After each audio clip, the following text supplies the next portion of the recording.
Top 5 Rap website. You already know what's going on.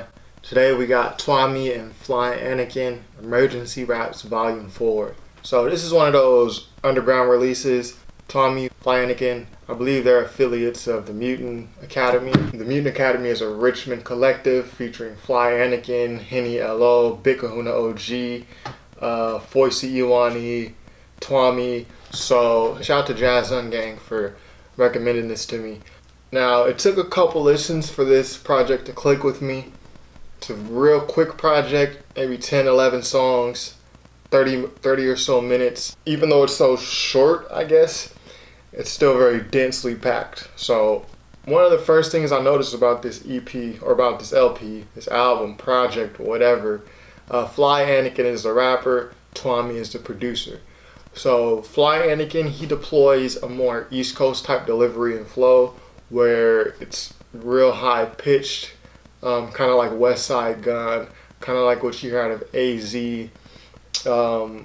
It's real reminiscent of that. So if you're comfortable with those New York East Coast type flows and deliveries, Fly Anakin is going to fit right in with what you know. Tuamie, on the other hand, the production on Emergency Raps Volume 4, and this is Volume 4. I haven't yet heard Volumes 1 through 3 in full yet, but what I got from Volume 4 is he deploys a lot of R&B samples, a lot of just soulful type samples, R&B singing, and it plays so well over the beat. You know, some of my favorite production on this project, KANI.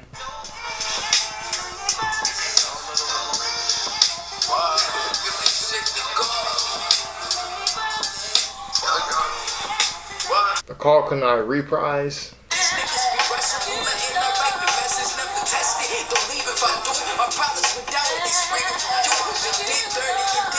The way he's doing the samples over the boom bap, the R&B samples over the boom bap, it gives me a real 90s type feel, the vintage type feel. And it really strikes a chord with me nostalgically.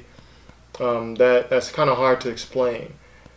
KANI and KANI reprise give me the most of that nostalgia. And I just love those beats.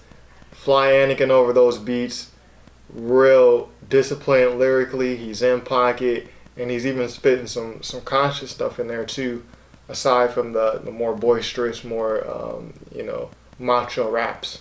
Another part of this project that sticks out to me, the drum patterns. So the drum patterns feel very prominent, very boom bap reminiscent. Those hi-hats and snares, they feel very prominent. They feel very in your face. It's a good contrast with the samples that he's using, Tuamie in particular.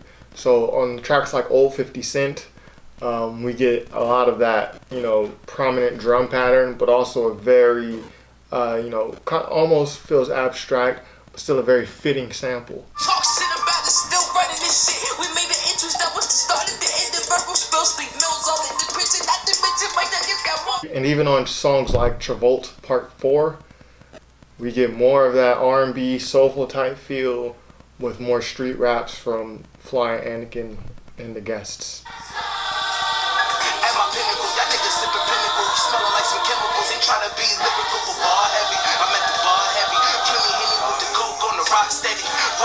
Now the one song on this project that I didn't feel that much was SPLINTERS, featuring ELCAMINO and ANKLEJOHN. I didn't really like how, the first artist, I believe that's ELCAMINO, didn't really like how he came over that beat, especially after all, and SPLINTERS is towards the end of the project. It's the second to last song.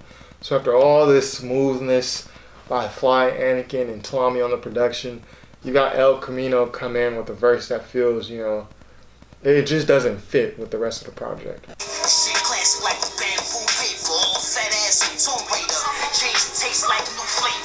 So yeah, just real, very aggressive, grating type delivery. I'm not saying this verse is whack. I'm not saying he's whack. But on Emergency Raps Volume 4, after songs like Ashes to Ashes, KANI, TRAVOLT Part 4, Old 50 Cent, that verse just doesn't fit on there.